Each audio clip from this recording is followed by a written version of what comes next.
Hi అండి, నేను మీ Vahini. Welcome to our channel Vahini's DSC work. ఈ ఛానల్లో ప్రతిరోజు కూడా మీకు ఎర్లీ మార్నింగ్ కరెంట్ అఫైర్ అనేది ఫ్రీగా అందివ్వడం జరుగుతుంది. ఇంకా ఎవరైనా ఛానల్ని సబ్స్క్రైబ్ చేసుకోకపోతే వెంటనే సబ్స్క్రైబ్ చేసుకోండి. అలాగే మనం దీనికి పీడిఎఫ్ కోసం ఒక వాట్సాప్ గ్రూప్ కూడా క్రియేట్ చేసామండి. ప్రతిరోజు కూడా ఏ రోజు వీడియో ఆ రోజు ఈవినింగ్ పీడిఎఫ్ అనేది వాట్సాప్ గ్రూప్లో ప్రొవైడ్ చేయడం జరుగుతుంది. మీరు వీడియో చూసి నోట్స్ రాసుకున్నా నో ప్రాబ్లం, లేదంటే పీడిఎఫ్ చూసుకొని ఒక దగ్గర పెట్టుకుంటాం అంటే ప్రతిదీ కూడా మీకు నవంబర్ నుంచి ఏప్రిల్ వరకు ఆల్రెడీ పీడిఎఫ్స్ అనేవి రెడీ చేసి రెడీగా ఉన్నాయి. పర్ మంత్ కేవలం 20 రూపీస్ మాత్రమేనండి. ఇప్పుడు మీరు 20 రూపీస్ పే చేశారంటే మీకు వాట్సాప్ గ్రూప్ లో జాయిన్ చేస్తారు. మే అనేది ఎప్పుడు పీడిఎఫ్ అప్పుడు మీకు వాట్సాప్ గ్రూప్ లో అందుతుంది అనమాట. ఇంతకు ముందు పీడిఎఫ్లు కావాలంటే నవంబర్, డిసెంబర్, జనవరి, ఫిబ్రవరి, మార్చ్, ఏప్రిల్ వాటికి కూడా నెలకి 20 రూపీస్ మాత్రమే. ఓకే, ఇంకా ఎవరైనా ఒకవేళ పీడిఎఫ్లు తీసుకోకపోతే 9494163477 అనే నెంబర్కి వాట్సాప్లో మెసేజ్ చేయండి.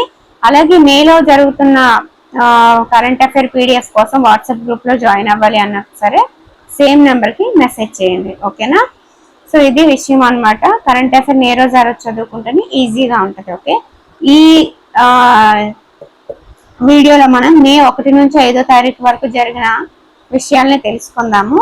నెక్స్ట్ వీడియోలో మనం మేకి సంబంధించిన డేట్స్ వాటికి సంబంధించిన వివరాలు, ఆ రోజు ఆ దినోత్సవాన్ని ఎందుకు జరుపుకుంటున్నారు, ఎప్పటి నుంచి జరుపుకుంటున్నారు అనే చాలా విషయాలు అనేవి నెక్స్ట్ వీడియోలో తెలుసుకుందాం. ఓకే, మే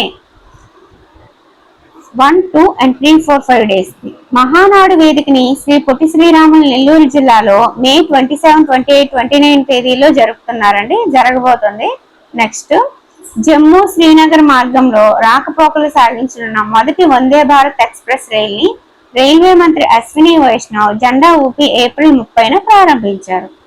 కేంద్ర ప్రభుత్వం గత ఏడాది ప్రకటించిన 11,000 కోట్ల ఆర్థిక ప్యాకేజీతో గాడిలో పడిన విశాఖ స్టీల్ ప్లాంట్ కార్యకలాపాలని సుస్థిరంగా మార్చేందుకు మరో 8,000 కోట్లు ఆర్థిక సాయం చేయడానికి కేంద్రం సిద్ధమైంది. ఇన్ఫోసిస్ వైస్ చైర్మన్ గా నితిన్ పరాంజేని నియమించారు.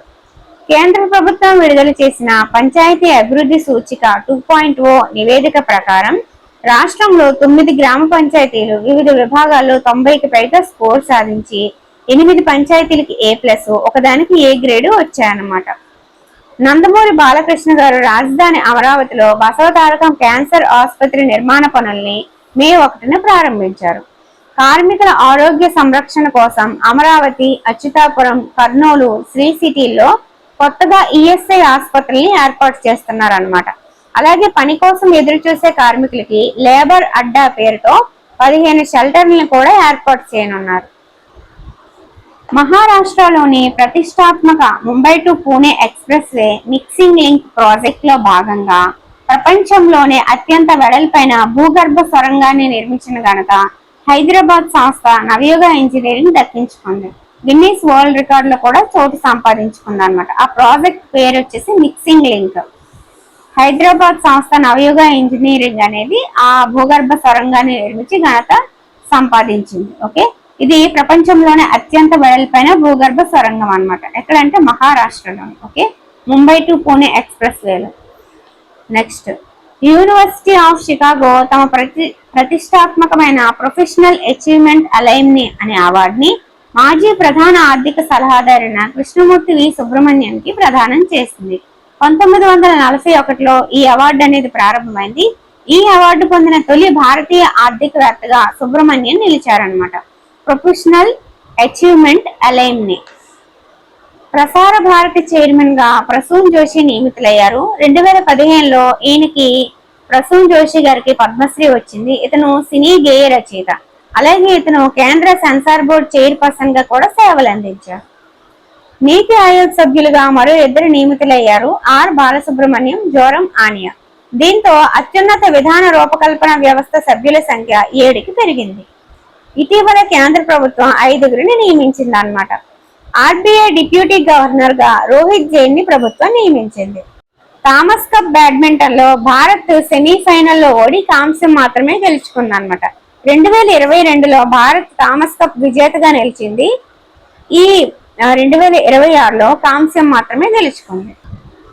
ఆస్కార్ అవార్డుల నిర్వహణ కమిటీ 2027 అకాడమీ పురస్కారం కోసం ఏఐ వాడకాన్ని పూర్తిగా నిషేధించకపోయినా సరే మానవ సృజనాత్మకత ప్రాధాన్యాన్ని నొక్కి చెబుతూ పలు కేటగిరీల్లో కొత్త విధి విధానాలని ప్రకటించింది అనమాట కమిటీ. ఇప్పుడు 2027 పురస్కారాల కోసం ఆ విధి విధానాలు అయితే వర్తిస్తాయి అన్నమాట.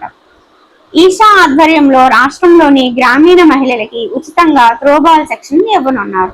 పోటీలో గెలిస్తే 5 లక్షల బహుమతి కూడా ఇవ్వనున్నారు. ఆసక్తి గల వారు ఈషా సంస్థలో వివరాలు నమోదు చేసుకోవాలని తెలిపారు. ఉత్తమ ఉపాధ్యాయ పురస్కారం అందుకున్న 37 మంది ఉపాధ్యాయ బృందం సింగపూర్ సెక్షన్ కి వెళ్లనున్నారు.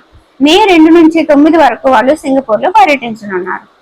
ఆగస్టు 15 నుంచి పాపులేషన్ మేనేజ్మెంట్ పాలసీ అమలుకి ప్రభుత్వం కసరత్తు చేస్తుంది. ప్రతి నెల కూడా 4వ శనివారం పిల్లలే సంపద అనే పేరుతో గ్రామ సభలను నిర్వహించనున్నారు. అసలు ఎందుకు ఈ పాపులేషన్ మేనేజ్మెంట్ పాలసీ, ఏంటి పిల్లలే సంపద అనే కార్యక్రమం అంటే, పెరిగిన వృద్ధుల సంఖ్య అలాగే తగ్గిన యువత సంఖ్య కారణంగా ఈ కార్యక్రమాన్ని ఏపీ చేపడుతుంది అన్నమాట. దేశవ్యాప్తంగా ఉన్న మహిళా స్వయం సహాయక సంఘాల కోసం కేంద్ర తపాలా శాఖ ఆధ్వర్యంలోని India post payments bank zero balance savings account సౌకర్యాన్ని అందుబాటులోకి తెచ్చింది. ఏ ప్రముఖ బాలీవుడ్ నటుడు హురున్ గ్లోబల్ రిచ్ లిస్ట్ 2026 లో తొలిసారిగా చోటు దక్కించుకున్నారు అంటే షారుఖ్ ఖాన్. అస్సాంకు చెందిన జిఐ ట్యాగ్ పొందిన కచ్చి అంగ్లాంగ్ అల్లాని ఇటీవల తొలిసారిగా ఏ నగరానికి ఎగుమతి చేశారు అంటే లండన్. అస్సాంలోని కచ్చి అంగ్లాంగ్ జిల్లాలోని సింఘావన్ కొండల్లో పండే ప్రసిద్ధ వ్యవసాయ ఉత్పత్తి కచ్చి అంగ్లాంగ్ అల్లం 2015లో ఇది జిఐ ట్యాగ్ ని కూడా పొందిందన్నమాట. దీన్ని తొలిసారిగా లండన్ కి ఎగుమతి చేశారు. బ్రాండ్ ఫైనాన్స్ బ్యాంకింగ్ 500 రిపోర్ట్స్ 2026 ప్రకారం ప్రపంచంలో అత్యంత విలువైన బ్యాంకుగా ఏది నిలిచింది అంటే industrial and commercial bank of China. CISF ఆవిర్భావ దినోత్సవాన్ని ఏ రోజున జరుపుతారంటే మార్చి 10. 1968 నాటి సిఐఎస్ఎఫ్ చట్టం ప్రకారం దీనిని 1969లో స్థాపించారు. సిఐఎస్ఎఫ్ అంటే సెంట్రల్ ఇండస్ట్రియల్ సెక్యూరిటీ ఫోర్స్ అన్నమాట. ఇది స్థాపించినందుకు గుర్తుగా మార్చి 10న సిఐఎస్ఎఫ్ ఆవిర్భావ దినోత్సవం జరుపుకుంటారు. బెంగళూరుకి చెందిన అంతరిక్ష స్టార్టప్ గెలాక్స్ ఐ రూపొందించిన దృష్టి ఉపగ్రహాన్ని ఆదివారం కాలిఫోర్నియా నుంచి స్పేస్ ఎక్స్ కి చెందిన ఫాల్కన్ 9 రాకెట్ తో విజయవంతంగా ప్రయోగించారన్నమాట. ఇది ప్రపంచంలోనే మొదటి ఆప్టోస్టార్ శాటిలైట్. అంటే ఇందులోని రాడార్ సెన్సార్లు వర్షం పడుతున్నా, ఏవైనా మేఘాలు అడ్డుగా ఉన్న చీకట్లోనైనా సరే స్పష్టమైన చిత్రాన్ని తీయగలవన్నమాట. ఐటిటిఎఫ్ ప్రపంచ పారా ఛాలెంజర్స్ టేబుల్ టెన్నిస్ లో తెలంగాణ అమ్మాయి విజయ దీపికి 2 కాంస్యాలు వచ్చాయి. పట్టణాలు నగరాల్లో ప్రజల ఇల్లు ఇతర ఆస్తులు భూములకు ప్రాపర్టీ కార్డులు జారీ చేసే నక్షా ప్రాజెక్టు పనుల్ని తిరిగి ప్రారంభించనున్నారు. ఋతుస్రావం సమయంలో మహిళల పరిశుభ్రత కోసం తక్కువ ధరకే శానిటరీ నాప్కిన్లు అందించే యంత్రం కనుగొన్న అరుణాచలం మురుగానందం పేరు నోబెల్ శాంతి బహుమతికి నామినేట్ అయింది. శ్రీ సత్యసాయి జిల్లా పుట్టపర్తి సమీపంలో 5వ తరం 5th జనరేషన్ స్టెల్త్ యుద్ధ విమానాల తయారీ ప్రాజెక్ట్ అనేది ఏర్పాటు కానుంది. దీనికి ఈ నెల 15న సీఎం చంద్రబాబు శంకుస్థాపన చేసే అవకాశం ఉంది. జాతీయ షూటింగ్ ఛాంపియన్షిప్ లో ఏపీ ఆటగాడు నేలవల్లి ముఖేష్ కి 2 స్వర్ణ పతకాలు అయితే వచ్చాయి. 25 మీటర్ల పిస్టల్ మెన్ ఈవెంట్ లో సీనియర్ జూనియర్ విభాగాల్లో అతడు విజేతగా నిలిచాడు. ప్రభుత్వ ఎయిడెడ్ పాఠశాలలో శ్రీ సత్యసాయి సేవా ట్రస్ట్ సహకారంతో ప్రస్తుతం అందిస్తున్న రాగిజావ పంపిణీని మరో 3 ఏళ్లు కొనసాగించేందుకు విద్యాశాఖ ఒప్పందం కుదుర్చుకుంది. ఇవండి మనకి మే 1, 2, 3, 4, 5 తారీఖుల్లో వచ్చిన అంశాలు. ఒకవేళ ఏమైనా మిస్ అయినా నెక్స్ట్ టాపిక్స్ లో కవర్ చేసేస్తాం. అలాగే నెక్స్ట్ వీడియోలో మనం మే యొక్క తేదీలు, వాటి ప్రాముఖ్యతలు, అందులో జరుపుతున్న దినోత్సవాలు, వాటి థీమ్స్, అవి ఎప్పటి నుంచి జరుపుకుంటున్నాం, ఎందుకు జరుపుకుంటున్నాం అనే విశేషాలని తెలుసుకున్నాం. అలాగే మేకి సంబంధించిన మిగతా తేదీల విషయాలు కూడా తెలుసుకున్నాం. ఓకేనా? ఇంకా ఎవరైనా ఛానల్ని సబ్స్క్రైబ్ చేసుకోకపోతే వెంటనే సబ్స్క్రైబ్ చేసుకోండి. అలాగే వాట్సాప్ గ్రూప్ లో జాయిన్ అయ్యి పీడిఎఫ్ ని కూడా పొందండి. కేవలం నెలకి 20 రూపాయలు మాత్రమే. ఓకే ఫ్రెండ్స్, మీరు ఆ వాట్సాప్ గ్రూప్ లో జాయిన్ అయితే మనం అక్కడ మిగతా విషయాల్ని కూడా డిస్కస్ చేసుకోవచ్చు. దానికోసం 9494163477 అనే నెంబర్కి వాట్సాప్ లో మెసేజ్ చేయండి. Okay friends, thank you.